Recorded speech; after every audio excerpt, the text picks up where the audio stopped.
नमस्कार, आप देख रहे हैं सिटी पोस्ट लाइव और मैं हूं आपके साथ हर्षिता प्रताप सिंह। 2024 के लोकसभा चुनाव के मद्देनजर भाजपा अपनी तैयारियों में जोरों शोरों से जुटी हुई है। एक तरफ इंडिया गठबंधन में अभी तक सीट शेयरिंग के फॉर्मूले को लेकर माथापच्ची चल रही है, तो वहीं दूसरी ओर भाजपा ने अपना बिहार का सीट शेयरिंग फॉर्मूला तैयार कर लिया है। जी हां, बिहार के 40 लोकसभा सीटों में से 30 से 31 सीटों पर भाजपा लड़ेगी, तो वहीं अन्य दलों को कहां से कितने सीट मिलेंगे, इसकी जानकारी हम आपको विस्तार से देंगे इस रिपोर्ट में। राज्य की 40 लोकसभा सीटों पर भाजपा खुद 30 से 31 सीट पर लड़ेगी। वहीं गठबंधन में शामिल लोजपा के दोनों गुटों को 6 सीट, उपेंद्र कुशवाहा की रालोसपा को 2 और जीतन राम मांझी की पार्टी हम को 1 सीट मिल सकती है। 2019 में जब एलजेपी में टूट नहीं हुआ था तो उससे पीछे 6 सीटें जीती थी। अभी बिहार से भाजपा के 17 लोकसभा सांसद है, जिसे देखते हुए पूरी संभावना है कि पार्टी 40 में से 30 से 31 सीटों पर चुनाव लड़ेगी और 9 से 10 सीटों पर अपने गठबंधन सहयोगियों के लिए छोड़ेगी। सूत्रों के अनुसार भाजपा के जिन सीटों पर जीत हासिल की है, उसके अलावा पार्टी उन 16 सीटों में से 13 पर भी चुनाव लड़ेगी जो जदयू ने 2019 में भाजपा के साथ गठबंधन में जीती थी। वहीं भाजपा ने बिहार में 10 ऐसी सीटों की पहचान कर विशेष तैयारी शुरू कर दी है, जिन पर पिछले चुनाव में उसके सहयोगियों ने जीत हासिल की थी। इन सीटों में वाल्मीकिनगर, कटिहार, पूर्णिया, गया, झंझारपुर, सुपौल, मुंगेर, किशनगंज, नवादा और वैशाली शामिल हैं। भाजपा इन सीटों पर किसी भी तरह की लापरवाही नहीं बरतनी चाहती।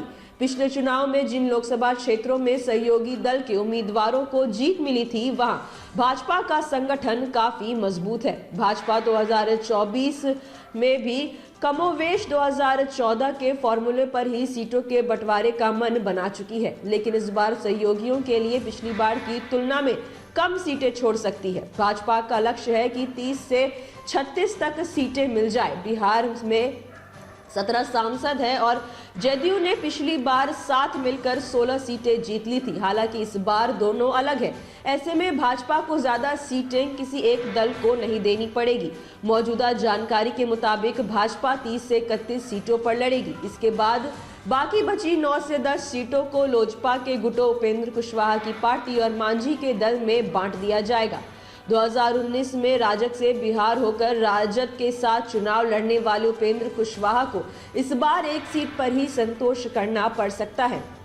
2014 में 60 सीट लड़ने वाली लोजपा को 2019 में 6 सीटें मिली थी, लेकिन इस बार उसके सीटों की संख्या 4-5 हो सकती है। इसी तरह से जीतन राम मांझी की हमको भी 1 ही सीट मिल सकती है। भाजपा किसी भी स्थिति में पार्टी 30 से कम सीटों पर चुनाव नहीं लड़ेगी। भाजपा सवर्णों और बहुसंख्यक पिछड़े वर्गों सहित सामाजिक गठबंधन पर नजर गड़ाए हुए है, जिसने 2015 के विधानसभा चुनावों में उसे करारी हार दी थी।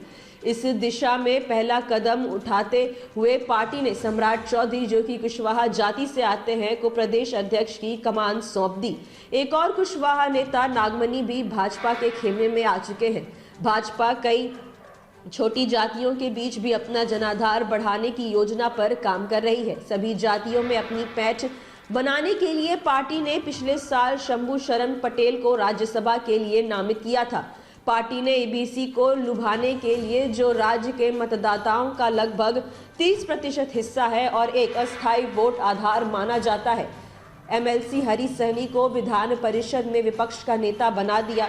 सहनी मल्लाह जाति से आते हैं, जो ईबीसी के निषाद समुदाय का एक उपसमूह है, जिसकी उत्तर बिहार में कई लोकसभा क्षेत्रों जैसे वैशाली, मुजफ्फरपुर, दरभंगा, मधुबनी और अन्य में बड़ी उपस्थिति है।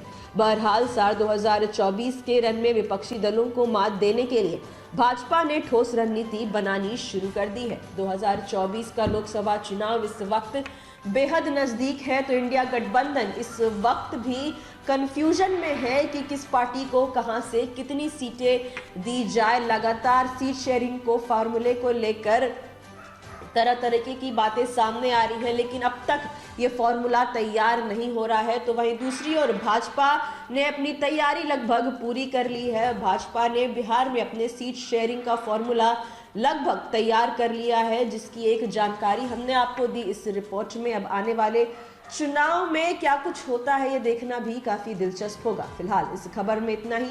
आप आगे की खबरों के लिए देखते रहिए सिटी पोस्ट लाइव। इस वीडियो को लाइक करें, शेयर करें और चैनल को सब्सक्राइब करना ना भूलें। धन्यवाद।